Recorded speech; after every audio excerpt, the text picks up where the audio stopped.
Lideramos el camino de la opinión pública y buscamos que la cultura del debate alcance consensos y soluciones a los problemas de nuestro país.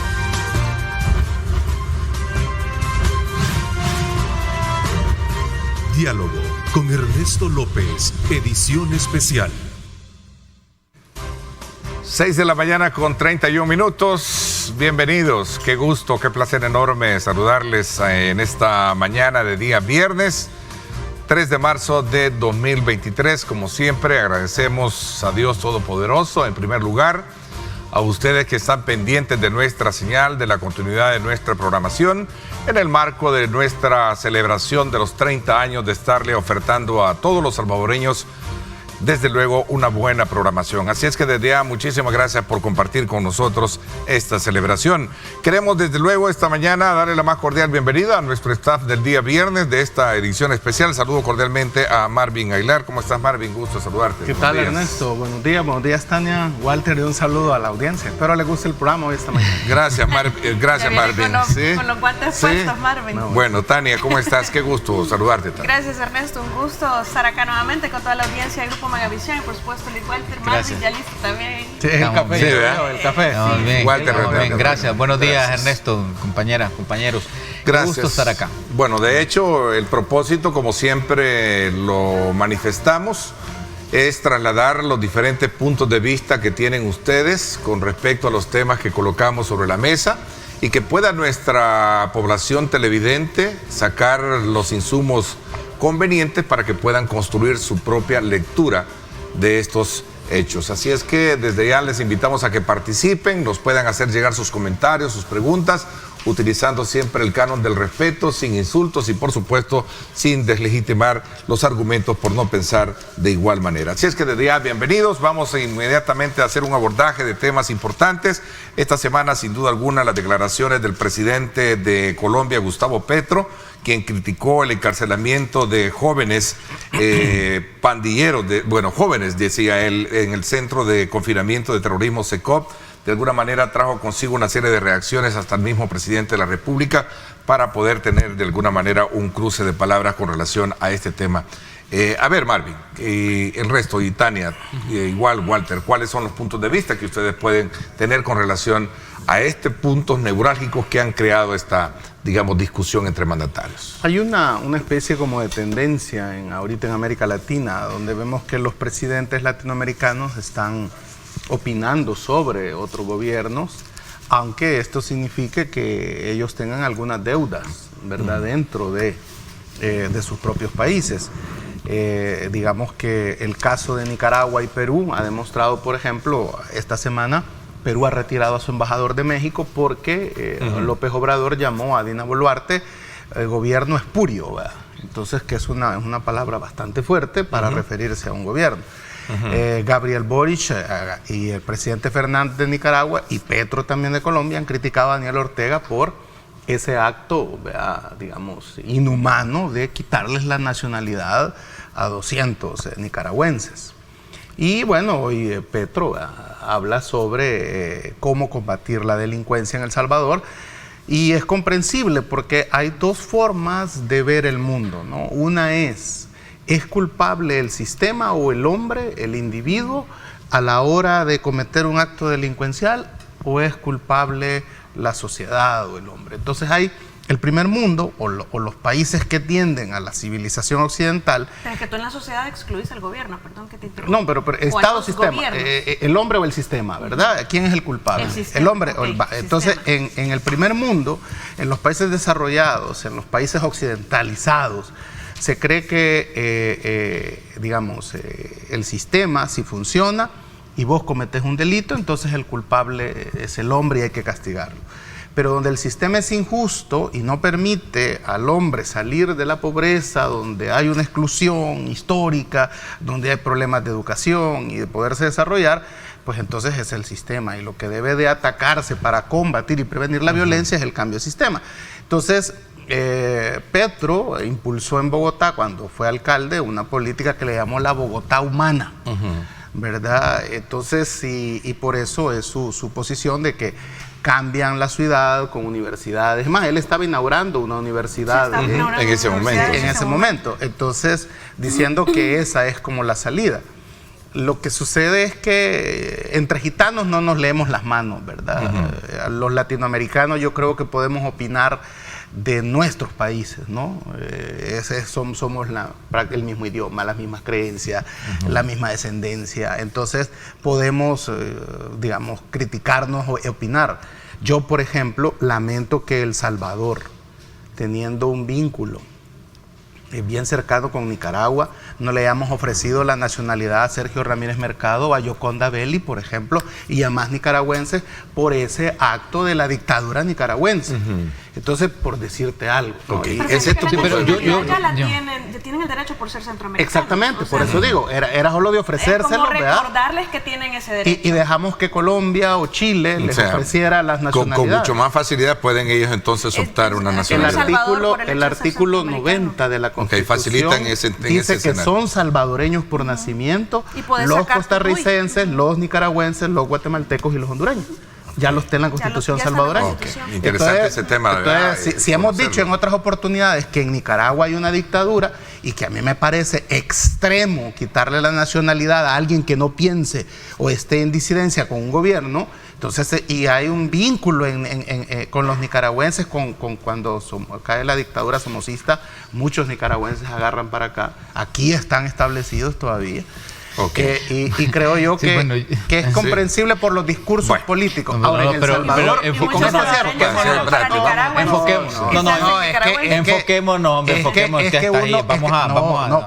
tal vez te molesta que hablemos de Ortega, pero enfoquémonos en Petro. No podemos no criticar acciones como la de Ortega. Te estás desenfocando. Te molesta que hablemos de Ortega. Es que el tema, miren, yo creo que antes dejémoslo que termine y luego te doy la palabra, Walter. Entonces es comprensible que Petro tenga esa visión, como también López Obrador va. Abrazos en lugar de balazos para combatir el narcotráfico.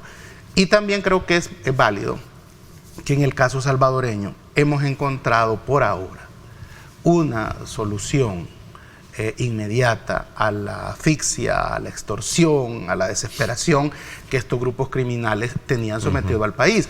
Para El Salvador funcionó, ¿verdad? Para Colombia quizás no funcione. Mira, Marvin, textualmente el hombre dijo, el presidente dijo algo que a lo mejor eso es lo que ha creado toda esta polémica. Él decía de que es lamentable ver a jóvenes, y no dijo que eran criminales, no dijo, porque son todos ya procesados, los que están ahí. Ya son condenados. Ya son condenados. Los que están en el SECOT. Entonces yo creo que esa palabra como que no dejó de crear cierto digamos, malestar, incluso en algunos sectores de la sociedad civil que me lo han expresado. Mire, pero no son jóvenes los que están metiendo ahí en esa cárcel, ¿verdad? Esa es la expresión que recojo y la trasladado. Yo lo que quiero, yo quiero empezar, fíjate que quiero comenzar, como tocamos el tema de Petro, hay que decirle a los televidentes qué es lo que dijo Petro. Y lo que dijo Petro dice lo siguiente, abro comillas. Pero no, dice, o sea, él está hablando, dice, yo creo que hay gente a la que le va a gustar ver eso, se refiere a esas imágenes de la cárcel, ¿verdad? Sí. Ver a la juventud en las cárceles y cree que eso es la seguridad y se disparan las popularidades. Lo vivimos también en Colombia, pero no a partir de cárceles, sino de universidades, de colegios, de espacios para el diálogo, de espacios para que la gente pobre deje de ser pobre.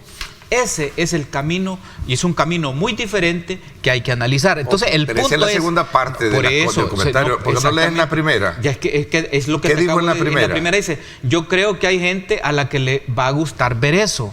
Ver a la juventud entre las cárceles, ver a la juventud entre las cárceles y creen que eso es la seguridad y se disparan las popularidades.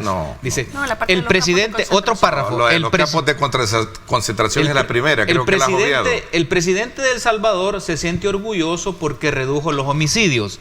Dice él, a partir de un sometimiento de esas bandas que hoy andan en esas cárceles, en mi opinión, dantescas. O sea, son las frases del... Estoy pidiendo a producción que me ponga las declaraciones primarias, porque creo eso es lo que hay que poner. Están las primarias donde él habla del campo de concentración y dice Dice, no sé si aquí dice, un campo de concentración cuyas imágenes publicadas en redes considera de escalofríos.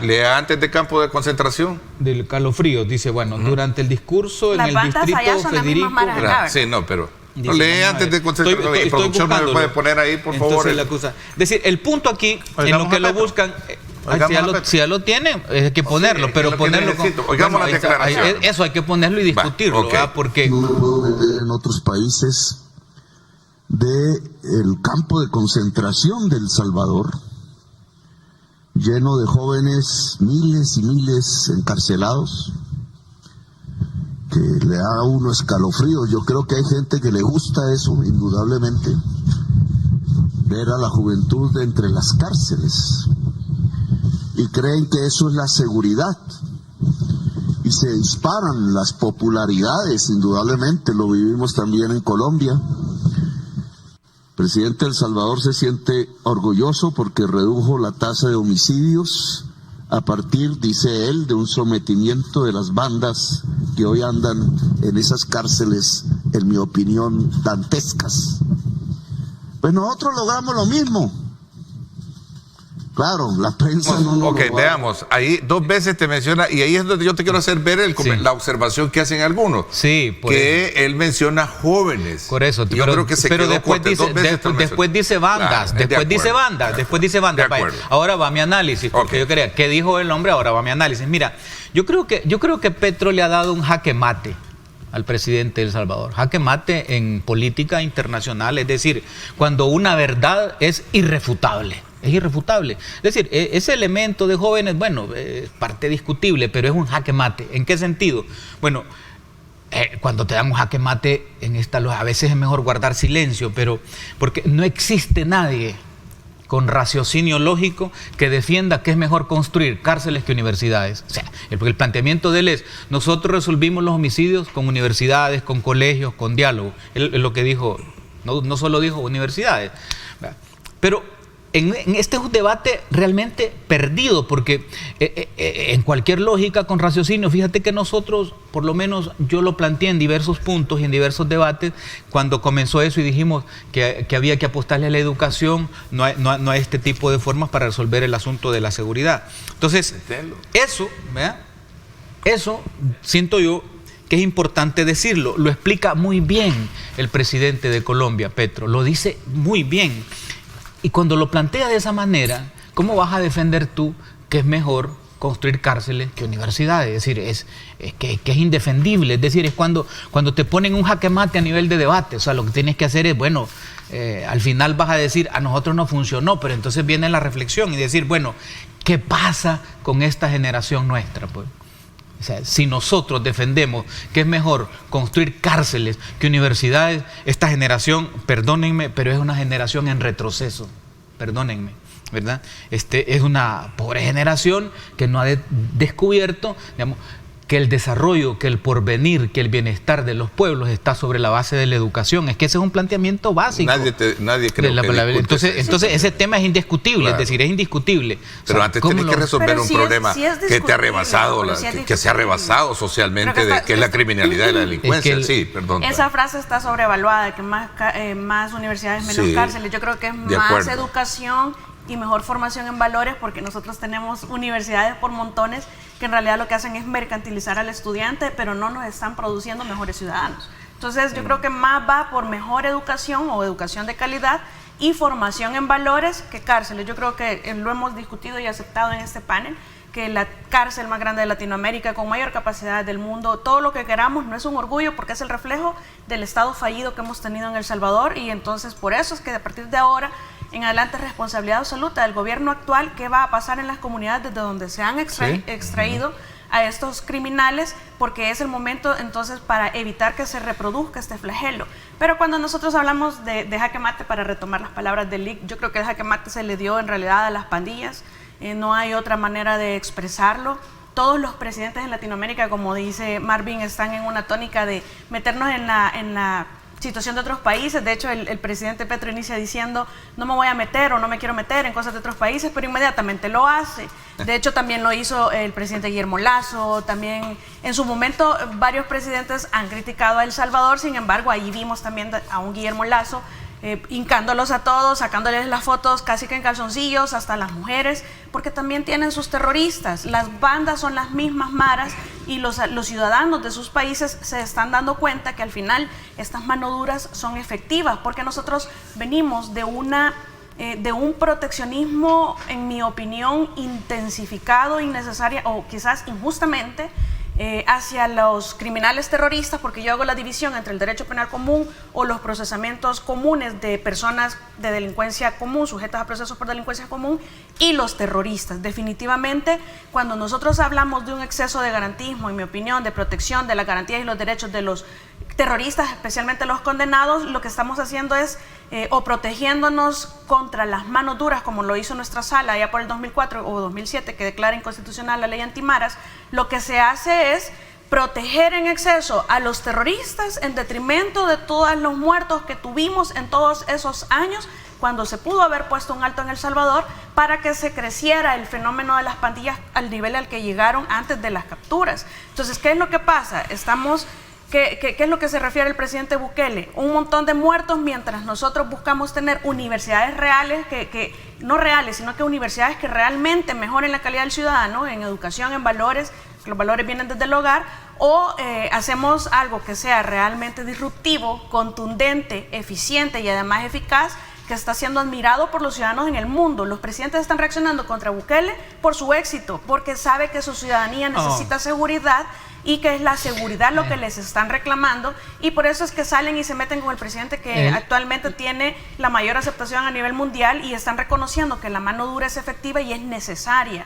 Que es cierto que hay, voy a terminar, lo que está planteando, que además hay daños colaterales que se refiere a vidas humanas, porque el presidente los mandó a hacer régimen, el presidente los mandó a capturar pandilleros, no a abusar de poder.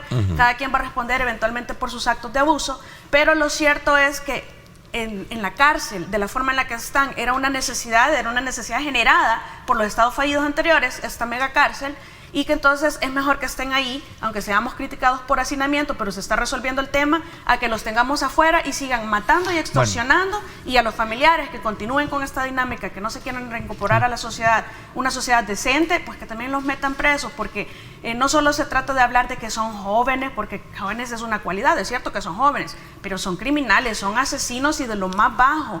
Es más, ahora están en discusión en Sudamérica los ciudadanos sobre por qué no meten presos o por qué no sancionan como adultos desde los 12 años. Es decir, la discusión se ha hecho bastante compleja, se ha hecho bastante delicada. ¿Puedo hablar, gente Ernesto? Quiere seguridad. ¿Puedo hablar, Ernesto? Bueno, habla el debate. Marvin tiene la palabra ahorita para ir en orden.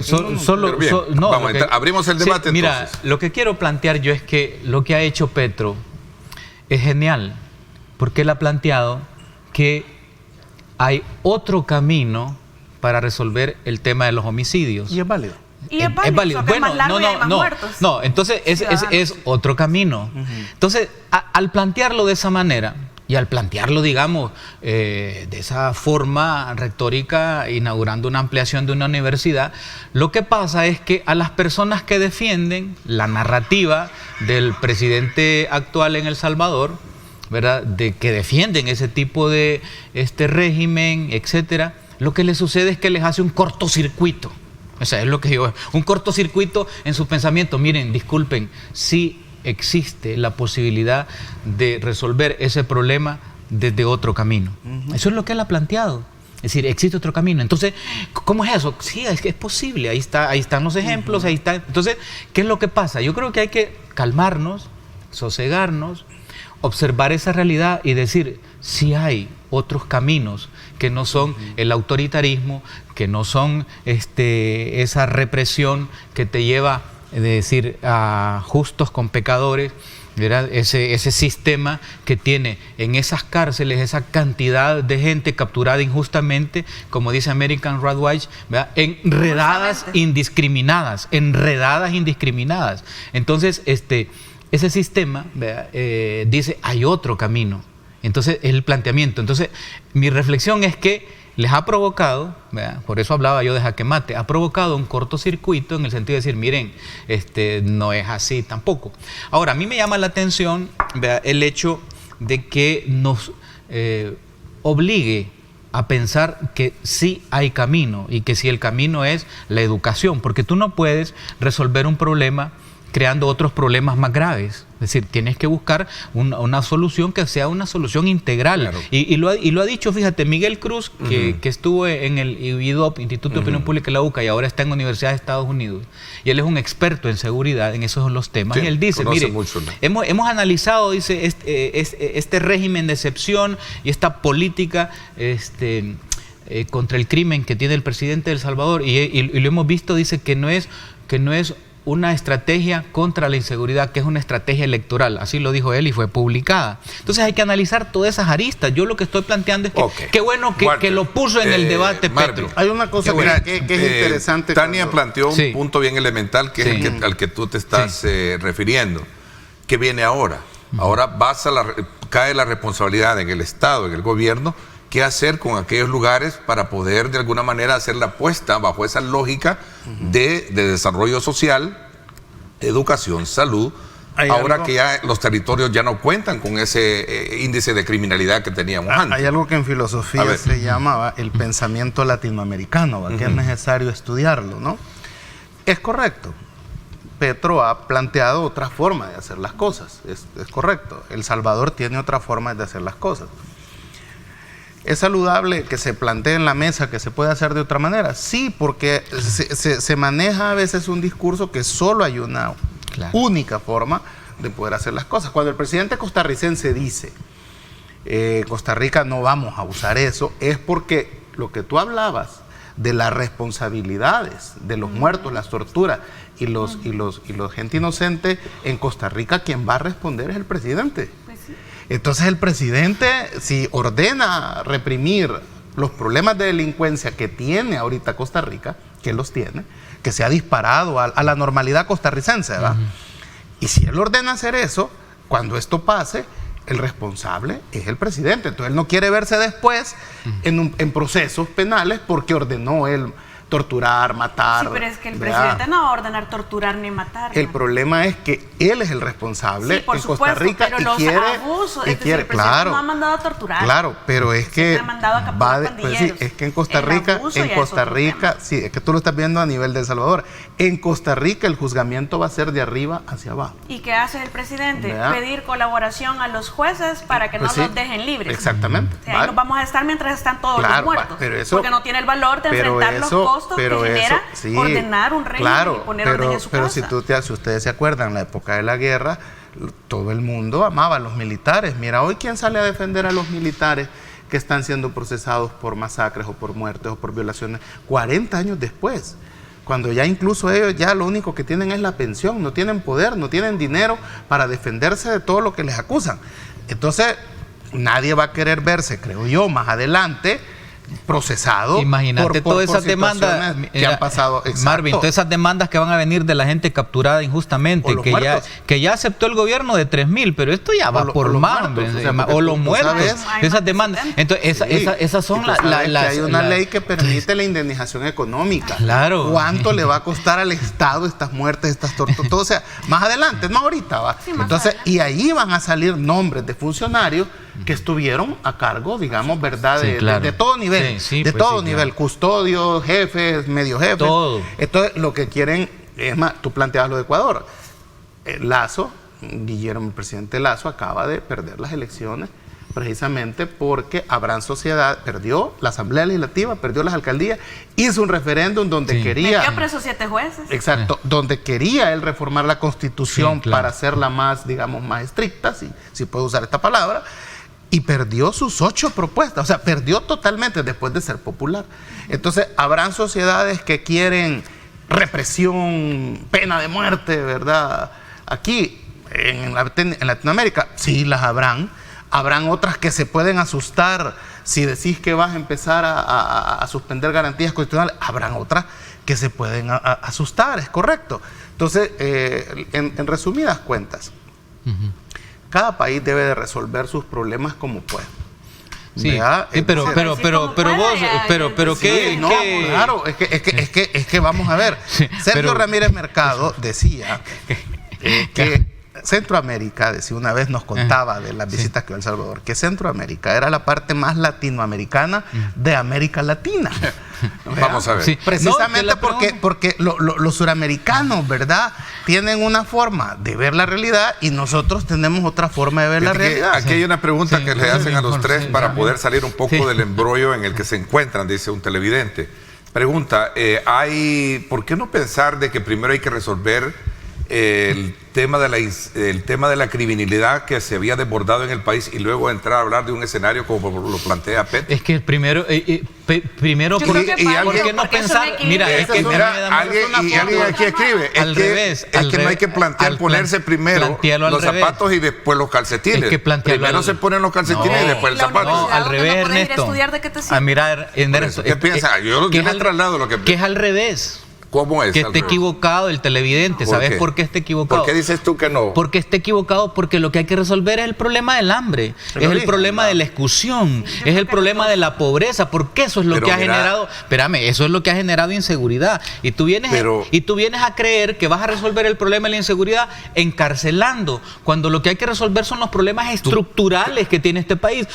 Encierra, si quieres, Ok, te hago una pregunta. a la mitad de la Te hago una población. pregunta. razón. Te voy a hacer No, una es que pregunta. él habla de que es ¿A primero. tu criterio la criminalidad en el país no se había desbordado? No, ese es otro tema, desbordado, no desbordado. No, el problema Y no aquí es eso lo que estamos hablando, No, pues. no, el problema no es ese, el tema es cuál es el origen. Él está diciendo el origen.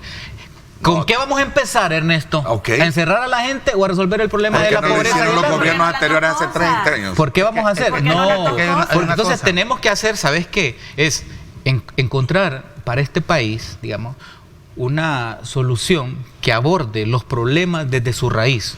Vea, problema económico, Es que estamos de empleo, acuerdo. educación. Estamos de acuerdo, Exactamente. es que tenés todo. Entonces, Nadie- y mientras haces eso, vas teniendo, por supuesto, no vas a dejar que Aguantamos se los maten. muertos mientras O Pero sea, tú no vas a oí lo que venir te a dice decir- Tania, Entonces, oí, ¿lo oíste entonces lo que los dijo? vamos- No, entonces, ¿cuál es el punto? Nos No, aguantamos los muertos que entierran, que embolsan, que Mientras desaparecen. hacemos ¿y por todo qué eso, te lo- porque y eso por- es un proyecto y por qué te de lo- y por qué te los generaciones. vas a aguantar si ahí tienes tú toda la legislación y las leyes? Porque esa es la No obligación puedes, no de puedes. la policía, la obligación Lo que de sucede A ver, Tania A mí quiere me hablar, parece quiere que el problema es ese. rebatir Sí. ese tema. Pero es que Espérame, no, Marvin, vamos a ver. No. Te doy la palabra cuando regresemos. sí. Ok, vamos a la pausa. Gracias por estar con nosotros.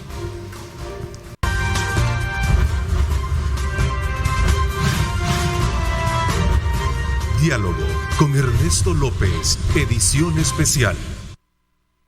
Bien, gracias nuevamente por estar con nosotros. Qué bueno tener la activa participación con ustedes, recibiendo una serie de comentarios. Tania, te había quedado darte la palabra porque no estás de acuerdo en el planteamiento que hace Walter.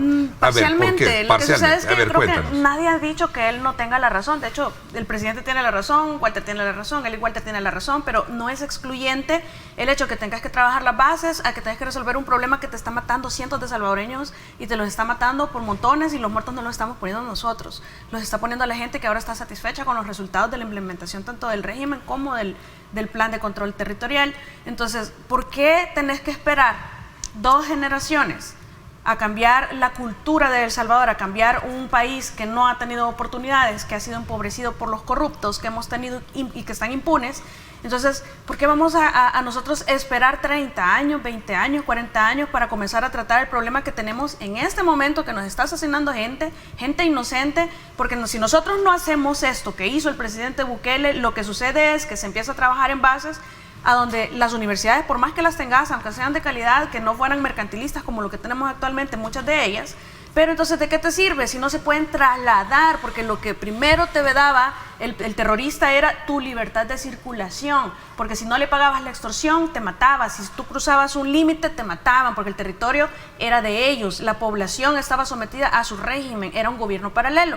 Entonces, ¿de qué te sirve a ti que tengas en el territorio de la Mara Contraria, porque era de la Mara Contraria realmente en El Salvador, si tú no puedes llegar?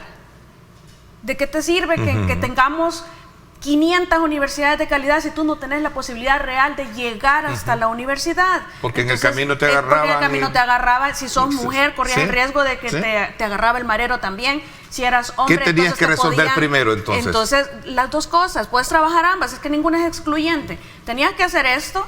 Me parece que hubo personas, hay personas que van en el futuro a recibir indemnización, hay personas que ya murieron y no van a poder recibirlo, y eso es una realidad que no vamos a negar, y van a haber responsables por esas situaciones. Sin embargo, el resultado, cuando nosotros ponemos en la balanza y ponderamos, están afuera y asesinan cientos de salvadoreños y están extorsionando y no permiten que el comercio se desarrolle, no permiten que el país avance, que se creen las condiciones para que hayan oportunidades de verdad. O los tenemos allí, como están ahora, y todos, porque yo escuchaba incluso noticias internacionales en donde decían, los homicidios no hay manera real de contrastar que han disminuido. Es decir, hay un sesgo también, como lo tuvo incluso el presidente Boris en algún momento criticando al presidente Bukele por el tema de derechos humanos y otros, y como se han metido mucho con el presidente Bukele. Pero lo cierto es que las personas que han sido vulneradas y que han sido las más beneficiadas, no nosotros acá, sino que otros están contentos, satisfechos, y ahora sí se puede entonces que nosotros ya que están generadas las condiciones, empezar a trabajar en lo que dice en ese punto, pongamos que se hicieran las dos cosas al mismo tiempo, como es la licenciada. Yo he visto por acá, por ejemplo, en el país, que los soldados tienen nuevos cascos, nuevos uniformes, chalecos antibalas, y en las escuelas los niños no tienen pupitres. Nosotros hemos recibido en nuestro programa de radio cantidad de denuncias de los papás pidiendo ayuda para arreglar sus escuelitas y sus pupitres, ¿verdad? Hemos visto la disminución, por ejemplo, terrible en el presupuesto de salud y en el presupuesto de educación. Entonces, es como un discurso bélico, un discurso militarista que a mí me espanta. Me espanta el que se esté justificando que la educación pasa a otro plano. Porque, fíjense, en el caso, por ejemplo, de la pobreza, en este gobierno que lleva 3 años, los datos que dan los organismos internacionales, la pobreza ha aumentado, ¿verdad? El gobierno que entregó en el 19, de acuerdo al último dato, la entrega con 28% la pobreza en el país, y ahora estamos pasando a un 36-37% según los datos. Entonces es un escándalo. Un escándalo que la pobreza esté aumentando, porque eso viene ya el famoso círculo vicioso de dónde comienza y dónde termina, que ahí nos podemos enredar y pasar eternamente debatiendo, porque si continúa la pobreza, la gente continúa migrando y la gente continúa también en la inseguridad y delinquiendo, etcétera. Entonces es de nunca acabar. Entonces yo creo definitivamente que hay que hacer un plan maestro para sacar adelante este país, que es lo que yo extraño. Ok, vamos a ver, Marvin. Yo quisiera... ¿Cuáles son los puntos neurálgicos de las exposiciones antes que has escuchado? Solo quisiera empezar desde una cosa, un paréntesis, ya que estoy hablando de los pupitres. Brevemente, 3 líneas. El Instituto Nacional Francisco Morazán de Ciudad Barrios necesita como 100 pupitres porque la matrícula ha sido tan grande que los niños se están sentando. ¿Se los vas a donar o qué? No, que aprovechando que estoy aquí para que el ministro...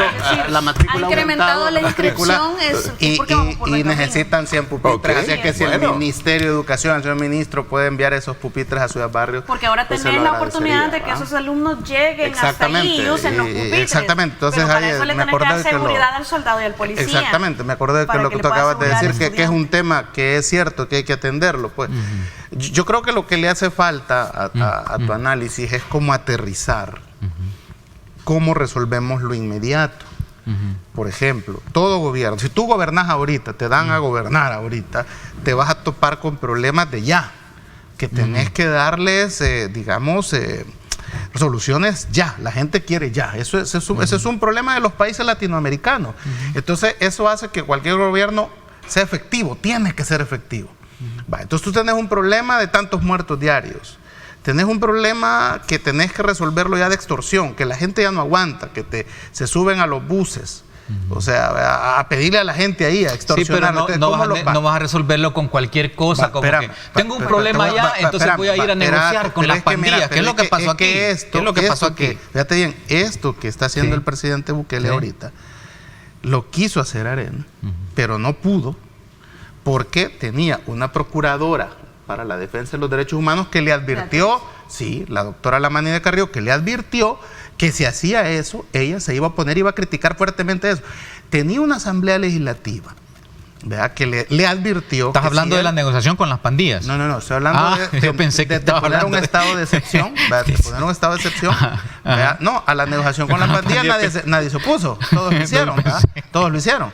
Entonces, el punto es que le advirtió que si decretaba estado de excepción, la asamblea no le iba a renovar el siguiente mes, y le iban a boicotear toda esa política, ¿no?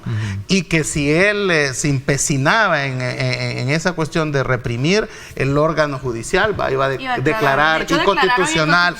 Entonces, fíjate bien, el FMLN pasó en el gobierno de Funes de permitir, ¿verdad?, porque vamos a decirlo como lo es el presidente de Funes, de permitir de que las pandillas se pusieran de acuerdo para disminuir los grados de violencia, pasó al 2015-2016 a tener hasta este momento el enfrentamiento más cruento con las pandillas, donde murieron, Walter, 1.500 personas, ¿verdad?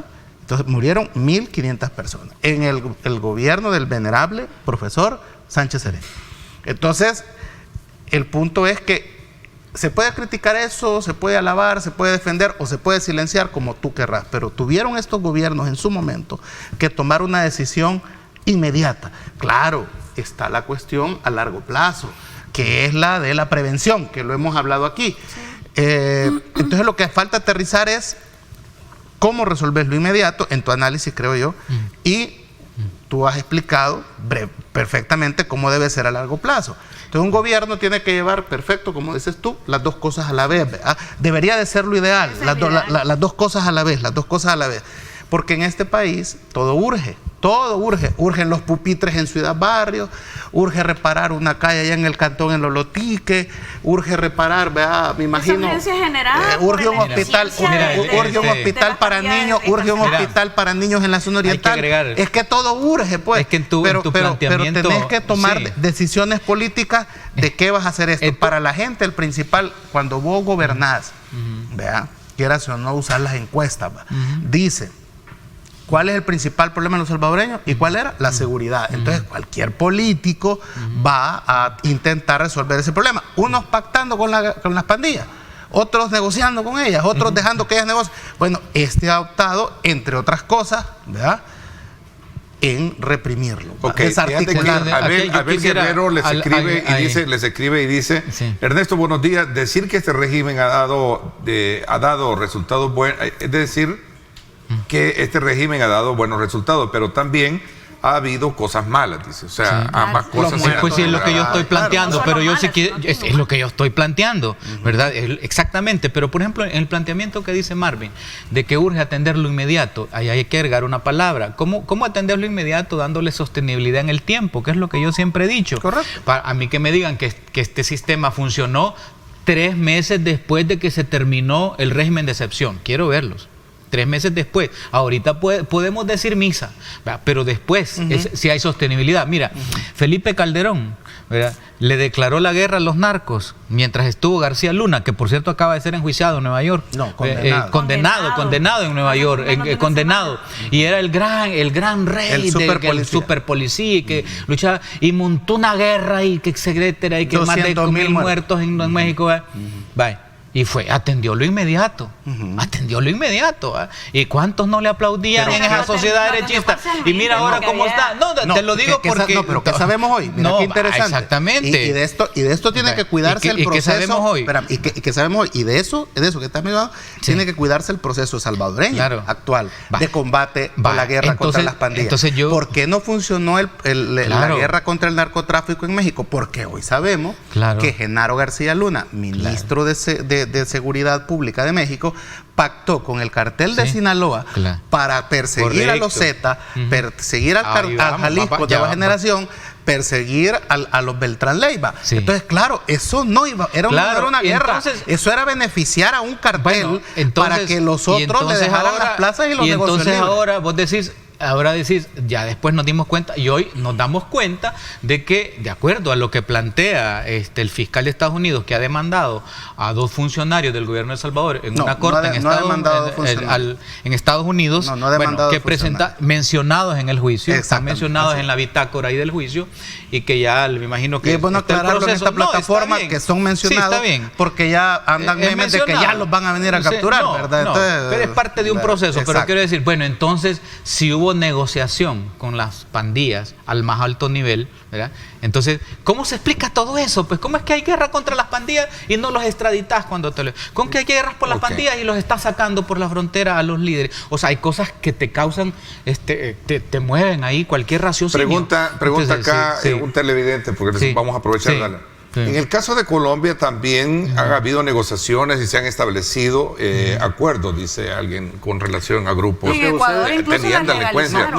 Y otro plantea, ¿cómo es posible que otros países quieren emular lo que se está haciendo acá? Lo que sucede es esto, miren, si hay 2 países a los que tenemos que estudiar en la resolución de sus conflictos internos forzosamente, académicamente, es México y Colombia. Colombia tenía 4 tipos de violencia. Tenía la violencia paramilitar, tenía la violencia de la guerrilla, tenía la violencia del narcotráfico y tenía la delincuencia común. O sea, y tenía un presidente... tiene de eso. Exactamente. Entonces, pero imagínense en la época de los 90, donde un grupo de narcotraficantes, el cartel de Medellín, derriba un avión. O sea, es decir, no hemos llegado a esos extremos de violencia en nuestro país, por ejemplo. Y México con sus ni siquiera el FMLN guerrillero llegó a esos extremos de... Bueno, sí, me vas a decir, no es bajo aviones, pero bajo helicópteros, me va a decir alguien, ya me está olvidando. Ayer no lo vi que se bajaron un helicóptero. Por ejemplo, pero sí, digamos, grados de ¿cómo se llama?, de violencia, como lo de mexicanos, del microbús. Te digo, o sea, es que eso espanta, pues. Entonces, sí, pero es que vaya, son jóvenes, tú lo has dicho bien, son jóvenes, pero son criminales. Y a cualquier país... Y no son porque ya están condenados. Exactamente, y a cualquier país debe de preocuparle, que su juventud se haya perdido en la oscuridad de la violencia. Pues es como un padre. O sea, si tú le has procurado dar todo a tu hijo, lo has educado, y de repente viene el muchacho y le agarra por... ¿Y por qué se perdió? En un campo de fútbol. ¿Creer que lo educaste bien? No, exacto. No, ¿por qué? Y le agarra por golpearse en un campo de fútbol, en una grulla de muchachos. Una residencial privada. Se supone que es alguien que no debe de tener esos arranques de violencia, pero lo que tiene que hacer ese padre es, por muy buena persona que sea, es preguntarse, ¿y en qué fallamos? Entonces, no, que falló, pero mira, la sociedad también tiene que preguntarse, mira, ¿qué es lo que dijo el estudio? Nuestros jóvenes optan por ese camino. ¿Qué dijo el estudio de la Gavidia? Mira, ¿qué dijo el estudio de la Gavidia cuando se anuncia que más de 20,000 jóvenes no pasaron del 21 al 22 a la universidad? ¿Qué dijo?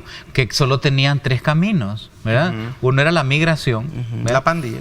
Y irse a las pandillas el segundo, y el tercero era el sector informal de la economía. Es correcto. Ese es el camino. Y entonces, es una tristeza. Bueno, entonces ahí entras tú ya a más profundidad. Bueno, entonces, ¿y eso por qué se da? ¿Por qué quedaron 20,000 estudiantes o jóvenes salvadoreños que no pasaron ese sistema?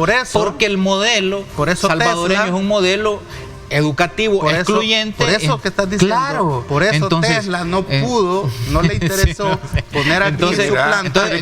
Ahora porque no hay un sistema educativo que provea una mano de obra. Alguien pregunta acá, dice, ¿puedes meter esto? Montones de universidades no hay. La única, la pública es la... Bueno, pública, pero privada sí tenemos.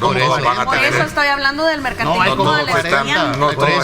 Lo que quiero decir yo es que puedes capturar, pero si no resuelves... Y no se pueden pagar, pues. Por eso, pero entonces coinciden conmigo que hay que ir a la raíz del problema. Claro. Nadie ha dicho que no. Bueno, pero ahorita... Qué bueno que lo aceptan, porque es el problema. Es que desde un principio no, porque están aplaudiendo. Espero que los que editan videos no me vayan a malinterpretar esto. Y ten cuidado. Porque yo sigo sosteniendo de que hay que caminar para resolver el problema del tráfico. ¿Del tráfico? Sí, que hayan hecho un meme. Es que el viernes pasé un meme de eso. Pero lo que quiero decir es que cuando... Es un problema serio. Claro. Es un problema de país. Cuando tú tenés un mosquito, un zancudo que te está molestando, le das un manotazo. Claro, para resolver el problema tenés que limpiar las aguas estancadas, tenés que echarle el veneno a la pila para que no se... Educar a la gente para que eso es un proceso. Pero si te seguís aplaudiendo eternamente, en el momento le das el manotazo. Y si seguís aplaudiendo, caes al campo del ridículo. Sí, caes al campo del ridículo. Hay que hacerlo todo a la vez. Pero fíjate, Marvin, que hay que hacerlo todo a la vez. Hay muchos ciudadanos jovencitos que sí salieron adelante, es decir, buscaron la manera de evitar y salieron adelante. Reprimir el delito, fortalecer la educación y generar fuentes de trabajo. Reprimir el delito, no eliminarlo como decía Petro. Claro, reprimir, ¿va? Entonces, esas son unas cosas que deben de llevarse a la par. ¿Verdad? Para eso. Bueno, la pausa, gracias y regresamos con otros temas. Buena lección dio Petro. Nos queda claro. Primero, hay que matar al mosquito para estar tranquilo. Pero también. Pero si seguís matando. Pero hay que educar a la gente. Pero ¿y si seguís matando, en qué calidad queda? Puede ser que sea otro Si seguís otros mosquitos, ¿en qué calidad queda? Sí, es que la plaga hay que ver. Y espero que la Dirección de Protección Animal no me acuse de violencia contra los zancudos. Por los zancudos. Vamos a la pausa. Gracias por estar con nosotros, a usted por estar participando. Nos encanta ver la cantidad de mensajes que nos está diciendo llegar. Gracias por estar con nosotros.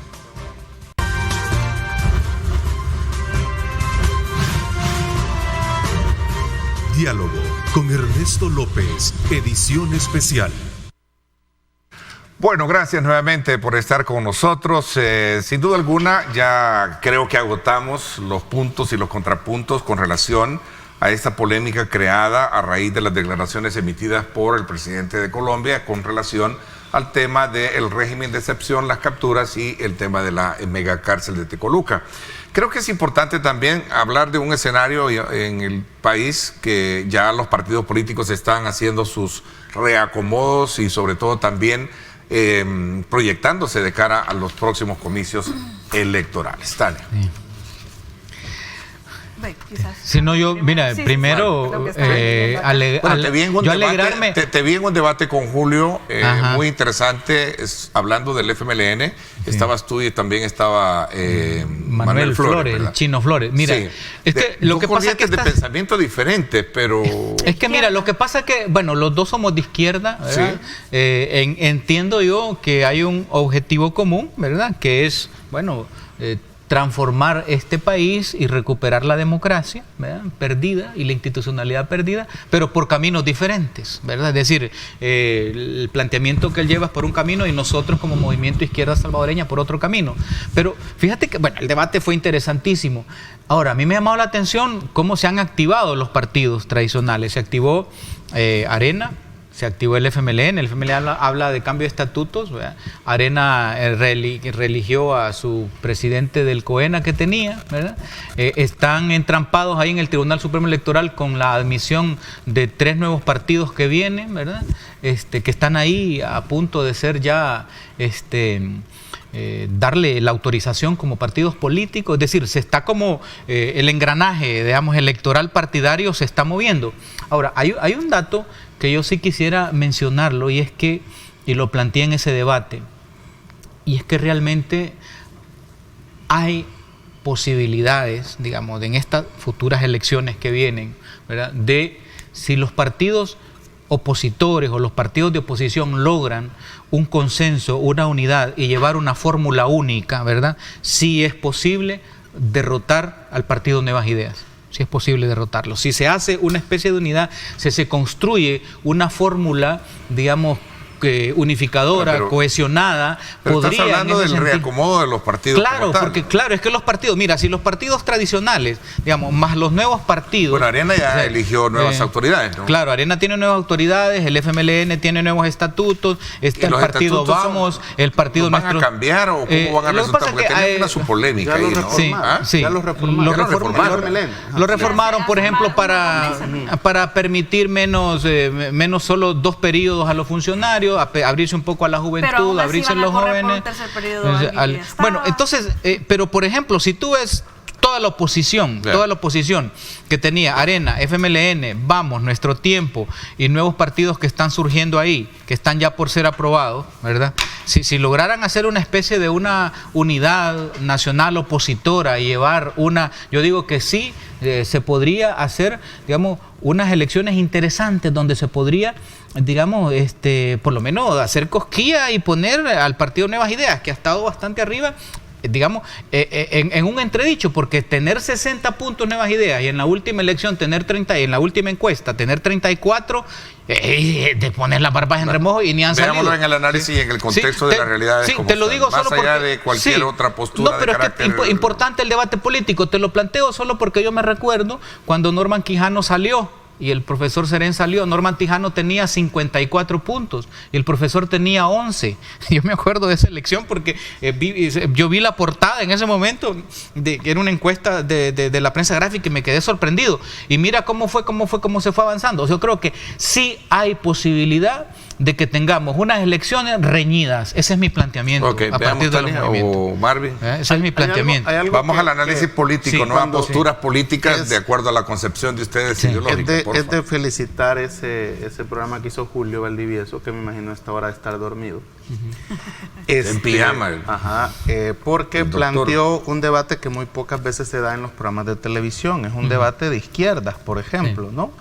Sería interesante también un debate dentro de las derechas, ¿verdad? Porque una derecha está callada y la otra no está callada, ¿verdad? Por ejemplo. Cosas así. Sería interesante también que Julio plantee un debate de las derechas, o aquí también en diálogo, ¿verdad? El punto es ¿Las derechas a quiénes señalas? No, Arena. También porque en realidad porque hay derechas que están con el gobierno y hay... Es que, por ejemplo, cuando anuncia Juan Valiente que va a renunciar de Nuestro Tiempo, ¿va? Entonces creo que ya renunció. Sí. Pero como van a ser las elecciones en marzo. Andy Feller creo que... Ajá, y Andy Feller dice que él va a luchar por la presidencia de Nuestro Tiempo. Johnny Rice ya no va por otro... Se define como liberal, ¿verdad? Digamos, cuando le preguntan sobre la ideología de Nuestro Tiempo. Ajá, liberal y progresista. Entonces, y Arena... es liberal, dicen ellos también, que ese ha sido uno de los grandes problemas. Liberal conservador. Pero son liberal conservadores, ¿verdad?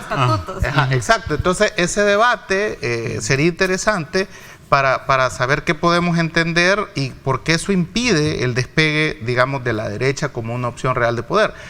El debate de ustedes es interesante porque te recomiendo que veas la película de 1979 que se llama La vida de Brian. Es una película muy interesante.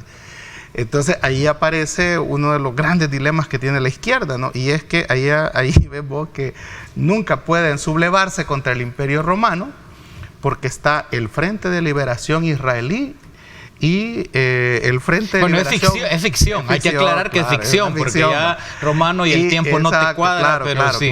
Brian está ahí en medio del Imperio Romano. Claro, es una comedia británica. Sí. Entonces, y está el Frente de Liberación Judía y está el Frente para la Liberación de Israel. Entonces los dos nunca se pueden poner de acuerdo. Y se supone que están en lo mismo. Me acordé de eso que dijiste, tenemos un objetivo común. El problema es que nunca logran ponerse de acuerdo. El camino que se lleva. Entonces, no es el mismo. Y eso quizás es uno de los grandes problemas que ha tenido la izquierda de lograr, digamos, esa unidad. Yo una vez le pregunté al difunto Juan José Martel, porque él estaba en Cambio Democrático, ¿verdad? Y le dije, mire, ¿qué es lo que pasa? ¿Por qué la izquierda no logra, verdad?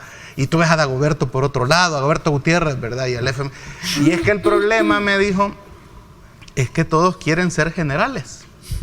Allí en la izquierda me dijo, pues todos quieren ser generales. Sin pasar por soldados. Ajá. Sin ser bueno, perdón. Todos quieren ser, como es la izquierda, vamos a hablar con todos quieren ser comandantes, sería en el caso de la izquierda. Todos quieren ser comandantes, ¿no? Entonces, y eso es un problema a la hora de ponerse de acuerdo, porque cómo ceder mi impuesto que yo creo que me lo he ganado, ¿no? Y creo que tú hablabas de eso una vez en tu programa de radio, que era de madurez política. Claro. Entonces se necesita mucha madurez política para decir, bueno, miren, yo ya lo intenté, yo ya dije, ¿verdad? Veo que no lo logré, entonces hagamos acuerdos en base a plataforma. Algo que, por ejemplo, los comunistas salvadoreños tuvieron a bien hacer cuando fue el PAR, ¿verdad?, que apoyaron la candidatura del doctor Castillo. Sí. No, y también cuando la UNO en el 72. Y la UDN, ¿te acordás también? UDN, que era el Partido Comunista. Que apoyaron allí a la UNO, se sumaron a la candidatura de Duarte. Algo así es lo que yo planteo que tiene que existir, ¿verdad? Creo yo, porque... Vamos a ver, Tania tiene la palabra también. Para que... Eso que está diciendo Marvin, a mí me parece que el consenso o quién va a tomar las decisiones puede ser que la oposición o las oposiciones que están pensando en unirse, quizás el remedio hasta les puede salir peor que el mal que consideran ellos, porque al final del día, ¿quién va a poner el candidato? Cuando quede el diputado, ¿quién va a tomar las decisiones? Entonces, porque cada uno va a querer ser general, como tú decís. Entonces, quizás les va a resultar menos, les va a producir menos ese resultado que si se mantienen cada uno aislado, pero ellos lo están viendo, me imagino, en función de, como dice Eli Walter, llegar quizás a intentar equilibrar la balanza en las elecciones, ya que de forma aislada no representan mucho, pero al final quizás el remedio les va a salir peor, porque ya cuando queden electos los diputados, ¿quién va a tomar las decisiones? ¿Cómo van a lograr esos consensos? Si todos en realidad pretenden ser generales, porque eso es lo que en realidad cada partido va a querer implementar. Imagínate, solo pongamos el ejemplo con este partido que tú dijiste en nuestro tiempo. Ellos son realmente liberales y progresistas. Entonces, ¿quién va a tomar las decisiones en relación a esos temas a la hora que esté el diputado de la coalición votando en el pleno? Mira, esos son acuerdos que se llegan, así como llegó el presidente de la República en un acuerdo con Ghana, o sea, que él dijo, nunca voy a irme con ese partido tan corrupto, dijo, ahí está el audio, y se terminó yendo. A partir de la broma que ha hecho Marvin, la broma que ha dicho Marvin, de que la izquierda todos quieren ser generales, comandantes, yo quiero hacerla del lado de la derecha, ¿verdad? Es decir, como él lo ha planteado. En el lado de la derecha, todos quieren ser tesoreros. Fíjate que, por ejemplo, sí, porque todos quieren tener el pisto y el capital. Claro. En el caso, por ejemplo, de El Salvador, la derecha tiene un amplio abanico, ¿verdad? Comenzamos, por supuesto, con Arena, que está en sus estatutos, los partidos que dicen centro-derecha como nuestro tiempo, está PCN, pero también el actual gobierno, Nuevas Ideas, es un partido de derecha. Es decir, es un partido de derecha, por lo menos en su quehacer, digamos, en sus hechos y en sus discursos, ¿verdad? O sea, yo me acuerdo cuando recién nombrado el presidente de la República fue a dar un discurso a la Fundación Heritage, ¿verdad? Que es lo más un tanque de pensamiento republicano. Entonces aquí tenemos un planteamiento, digamos, con un gobierno de derecha completamente neoliberal que está en problema ahorita con los Estados Unidos, pero que igual se puede arreglar después, o sea, pero es un planteamiento de derecha. ¿Y cuál es la diferencia entre uno y otro? ¿Verdad? El planteamiento de uno u otro es ahí donde viene que en derecha quieren ser tesoreros, es decir, quieren mantener la chequera, ¿verdad? Mientras que en el otro tú tienes un planteamiento más solidario, más social y busca el bienestar, ¿verdad? A través, digamos, de la en ese sentido, claro que en esa lógica, ¿verdad? La izquierda por eso lo planteaba. Pero la izquierda tiene que tener claro, fíjate, es que El Salvador es, digamos, un país conservador. Sí. Es un país conservador. No es conservador. La última encuesta la última encuesta. Sí, pero miren los datos. No, se equivoca. Es que miren.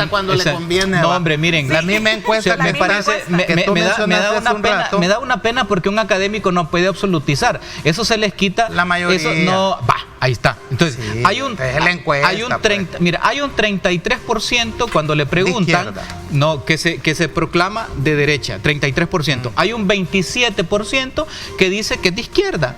Y hay el resto que dice que no y que está ahí. Eso fluctúa. No, yo te hablaba de conservador. Eso fluctúa.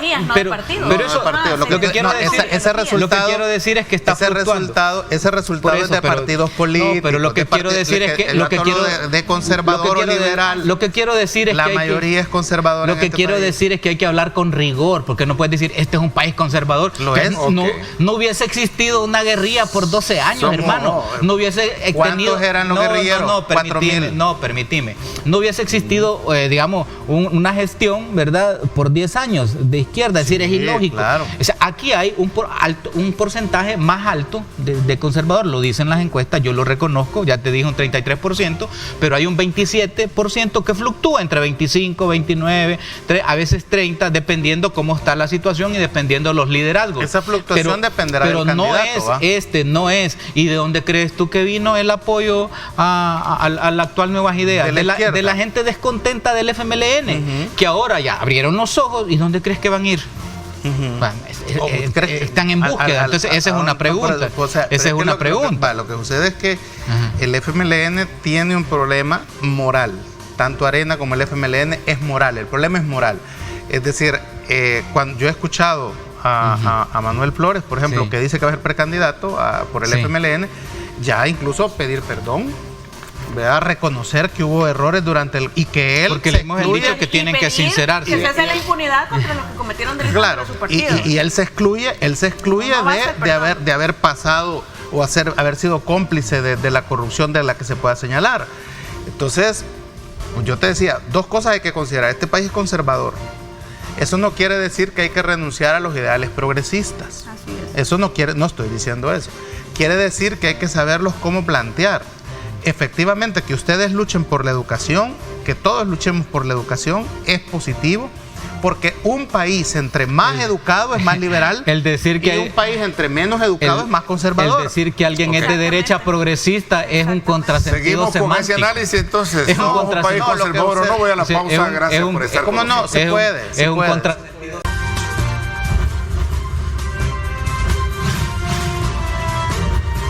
Diálogo con Ernesto López, edición especial. Bueno, gracias nuevamente por estar con nosotros. Bueno, ¿somos conservadores? ¿Somos un país conservador o no somos conservadores? Entonces, no, claro que no. ¿Cómo Marvin. ¿Cómo no? Vamos a ver, la encuesta que ha presentado de humor la Francisco Gavidia, a la hora de preguntarle a la gente, ¿usted se considera liberal, progresista, conservador? Eso es un término. Tú ves ahí que hay un 60% que se define conservador. Entonces, y cuando tú ves las políticas que todos los partidos, incluso cuando el FMLN gobernó, tuvo que hacerse conservador. Y no, es que no absolutamente, mayoritariamente se resuelve el problema. Sí, mayoritariamente, eso ahí se resuelve. Te dije el porcentaje ahorita, mayoritariamente te dije el 60% conservador. Sí. Entonces, el punto es que para que ese otro, si querés, 40% que puede ser liberal o progresista, se anime a ir a votar o a apoyar, porque un 40% ya se siente, ¿no? En la Asamblea Legislativa, por ejemplo, en las alcaldías municipales.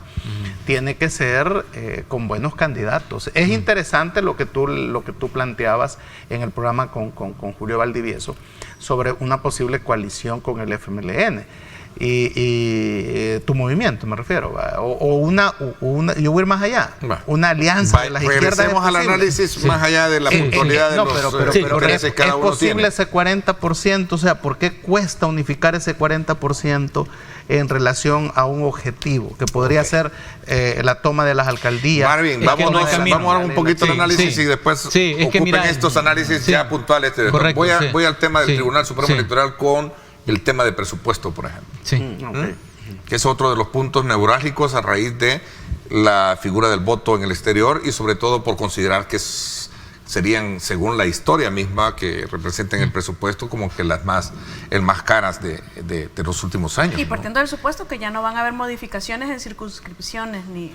Entendería yo que bueno, no y se además, van a hacer. pero es que además también son 2 elecciones, ¿verdad? O sea, es un presupuesto alto, ¿verdad? Y hay elecciones en donde ahora además se incluye al salvadoreño en el exterior en relación a otros votos. Ya había para presidente, pero ahora va a haber para municipio. Y ojo, en el plan general también está presupuestado una segunda vuelta también. Pasivo no. Perdón. Sí, y está presupuestado. Además está presupuestado en relación a la población de posibles votantes en el exterior, ¿verdad? Que nunca ha sido tampoco como que muy... Es un poco desbordante esa cantidad de 129 millones de dólares, pero al verlo total en el exterior, ¿verdad? Aunque en realidad quizás van a votar más que lo que siempre han votado, pero no el total de 600,000 que establece. Pero en el caso del exterior, Tania, no van a haber papeletas porque se supone que es electrónico, ¿verdad? Sí. Entonces ahí se ahorran esa impresión. nada de ese Sí, montón. pero tenés que montar pero la estructura en las embajadas, en los consulados, en los lugares pero que incluso ese establecas. voto va a ser electrónico, Sí, ¿va? sí. No, se supone que no va a haber papeleta, ¿va? Que eso ya es un gran ahorro. Bueno, Ese pero montón de más allá papeleta. del presupuesto también, el tribunal tiene que empezar además a dar más muestras de independencia respecto al Ejecutivo, y el tribunal también tiene que ser el garante de eso. A mí me preocupa ciertas declaraciones de algunos magistrados, ¿verdad?, que son demasiado garantistas, ¿verdad?, al respecto. Evidentemente, cuando se maneja un planteamiento de que en el campo, digamos, de la legislatura, estamos claros que el Tribunal Supremo Electoral es la máxima autoridad en materia electoral, ¿verdad? Y venir a decir un magistrado, ¿verdad?, como lo dijo el magistrado Wellman, que casi no pueden hacer nada con la campaña anticipada que acaba de hacer, por ejemplo, el partido en el gobierno en Estados Unidos, que es claramente campaña anticipada, y decir que no pueden hacer nada, a mí me parece, digamos, una falta de competencia en ese aspecto. O sea, yo sí haría el llamado al Tribunal Supremo Electoral a que, No de competencia, de ejecución de sus funciones. que lo cumpla, es decir, es evidente, No tiene que se estarle monta. avisando, miren, por No, favor, pero córtese porque lo voy a sancionar. es que tiene que salir con pero sanciones. mire, licenciada, es lo que se llama en flagrancia. Si es que lo habían anunciado, estaba en redes, se habían dado, lo subieron, subieron sus videos cuando van en el avión, saben el lugar donde va a ser, está el anuncio publicado. El tribunal puede decir por anticipado, se suspende esa actividad, como han suspendido. No lo pueden sancionar solo por viajar, tienen que esperar a ver cuál es el contenido. No, es que el anuncio está. Pero fíjense ustedes, por ejemplo, en otros países, cuando aparece un video, inmediatamente de suyo, de hecho, digamos, lo hace las autoridades electorales. Entonces acá, ¿hasta dónde? Si no pone paro la autoridad electoral a la campaña anticipada, vamos a caer, digamos, en un círculo de irrespeto de la ley sobre esto. Es importante. Además, yo siempre he dicho que el asunto electoral aquí está completamente desequilibrado, ¿verdad? Y había que empezar ya también a tomar en cuenta algunas legislaciones, y yo lanzo ahí la propuesta. Por ejemplo, en Chile y por ejemplo en México está legislado que los canales oficiales, tanto radio como televisión, ofrecen un espacio igual y equitativo a todos. Sí. Y hay sus franjas, y hay que empezar a pensar en eso, porque hay partidos evidentemente que no tienen dinero. Eso y no toda la vida dinero. se ha logrado. Claro. Sí, y debería de hacerse, fíjate, Ahora, el punto neurálgico acá es sobre la base de la construcción de todo el andamiaje para el tema del voto en el exterior, que creo que ese es el caro, ¿no? Porque tenés que hacer contrataciones, siempre nos auditorías. Ha salido bastante caro. La diferencia es que ahora lo que sí se espera es que haya más votantes de salvadoreños en el exterior en relación a las posibilidades reales que ahora sí existen, porque antes estaba reconocido el derecho, pero no se proporcionaban verdaderas herramientas. Es decir, a veces no te llegaba el paquete para que tú pudieras votar a tiempo,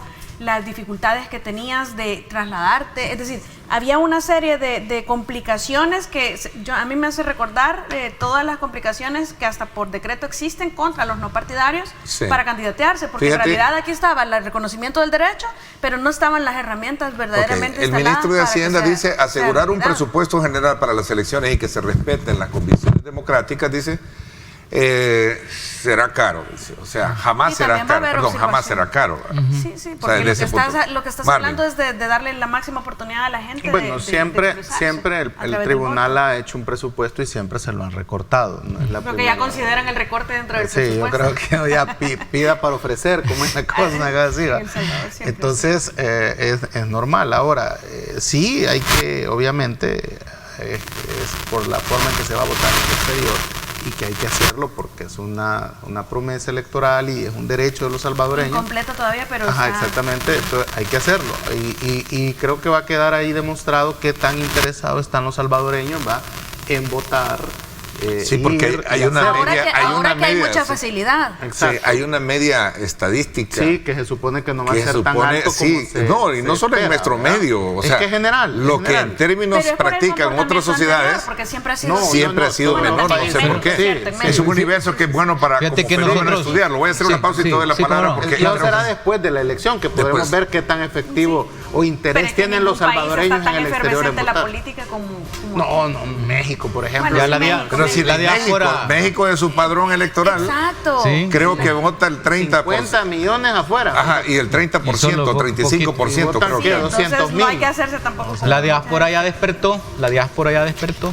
Vamos a hablar de ese tema. Ok. La diáspora. Sí, No, ya me refiero despertó. yo en términos de... Ya despertó, ya despertó. Marvin, que no haga, no lo haga usted. La despertó. Mientras yo no vea una encuesta que nos diga, ¿verdad? Realmente hecha en el exterior con quién está la diáspora, Sí, no hay ninguna decir la encuesta, diáspora es es, cierto, hace mía, falta la una diáspora, o sea, pero Ok. estamos hablando de no de una encuesta voy- en TikTok, ¿verdad? Ajá. No, estamos hablando. Ni de Twitter, ni Mira, exacto, sí. no, pero bueno, hay casos interesantes también, ¿verdad? Evidente, ya hay protestas ante la embajada, Pues la sí. gente está saliendo. Bueno, ayer hubo una Correcto, y protesta en la está embajada bueno de que lo Washington. hagan y está bien y siempre lo han Ok. hecho, siempre lo han Bueno. hecho. Voy a la pausa y regresamos.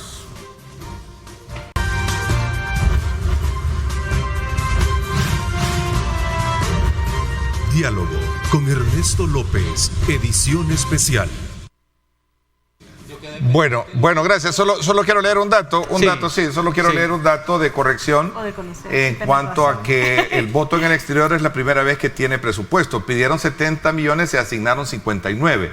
Me dice el ministro de Hacienda, un saludo muy especial para él. Dice, en el 2021, Ernesto, se asignaron 45 millones de dólares y en el 2019 36. Es decir, solo para las elecciones nacionales se asignaron 81 millones. Para el 2024 solo se han asignado 70.2 millones.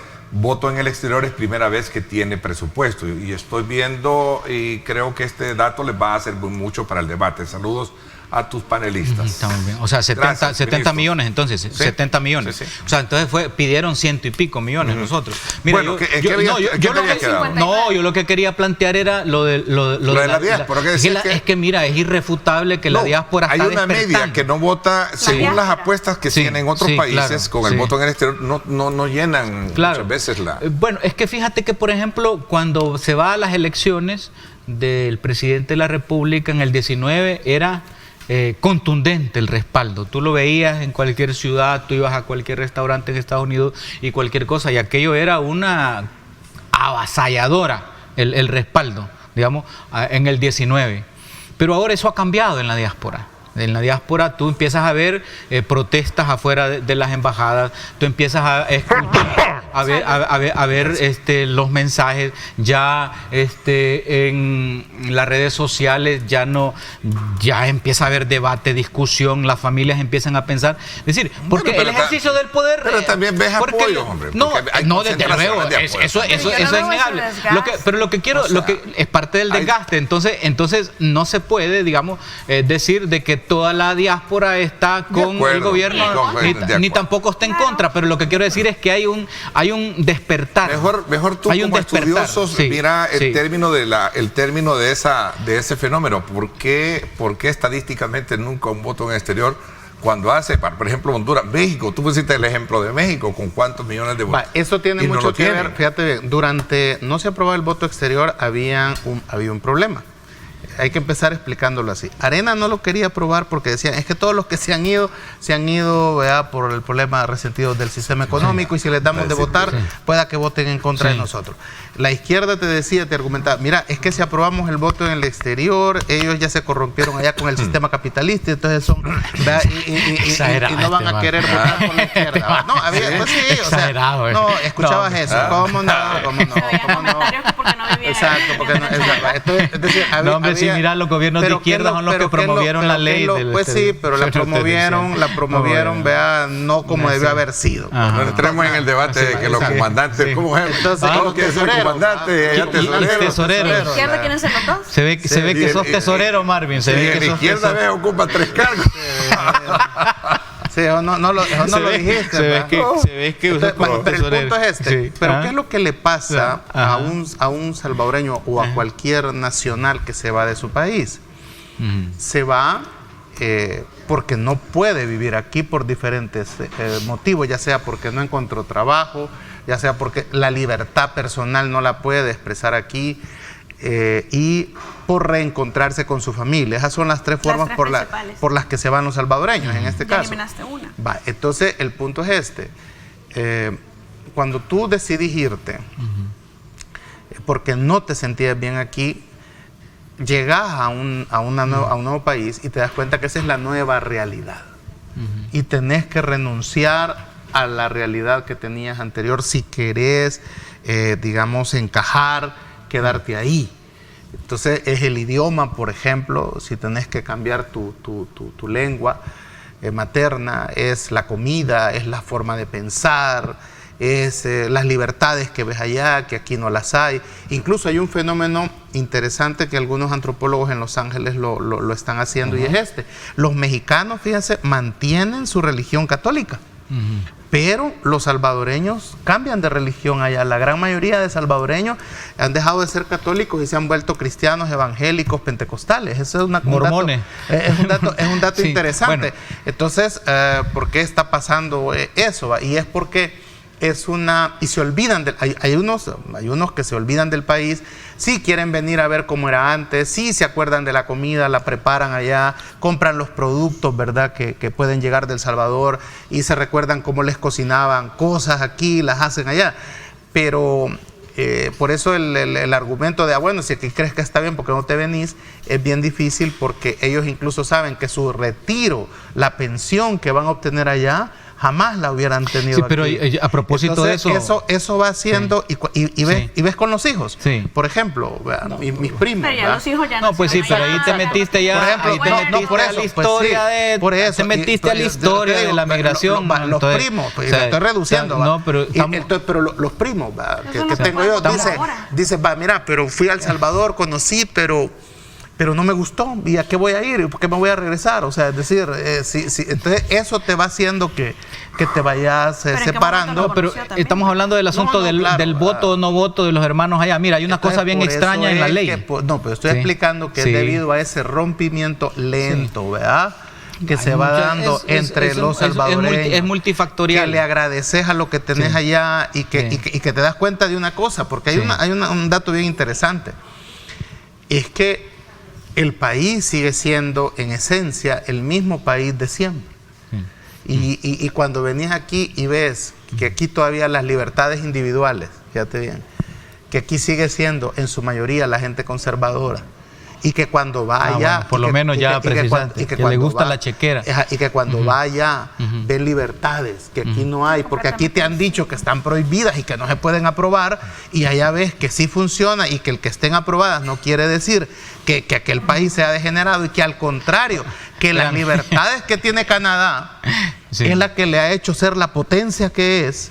Y esa diversidad de pensamiento y esa democracia es la que lo hace hacer. Enfócate, está bien, pero es que este es dicho alguien en se va olvidando de lo voy a votar. leer porque me lo acaban de Se va escribir olvidando de nuevamente. votar. Un hermano salvadoreño del exterior me recuerda que a muchos de los que se tuvieron que ir por diferentes razones que hayan sido, no les gusta que nos refiramos a ellos como la diáspora. Sí, pero son los hermanos del exterior. Hermanos nuestros, pues. Más común, pero sí.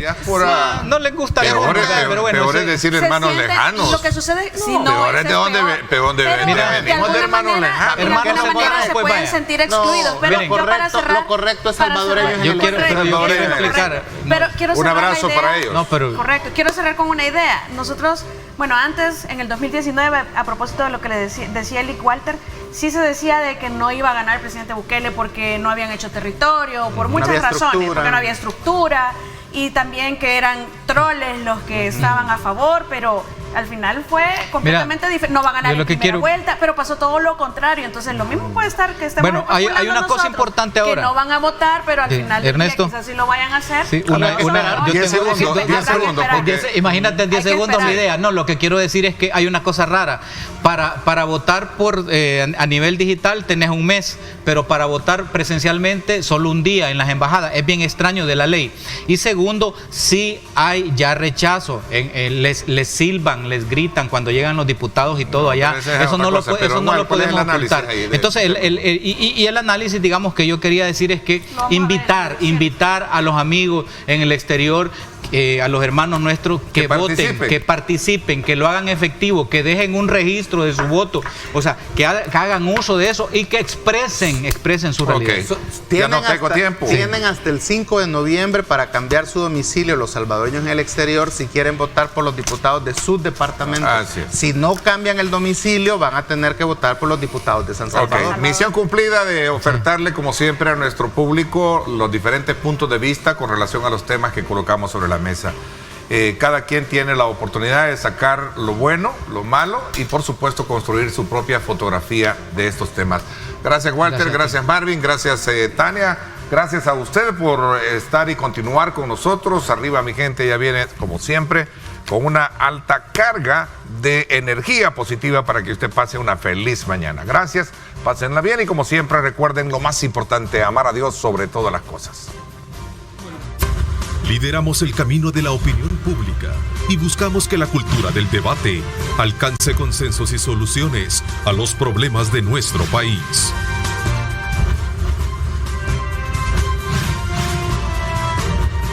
Diálogo con Ernesto López, edición especial.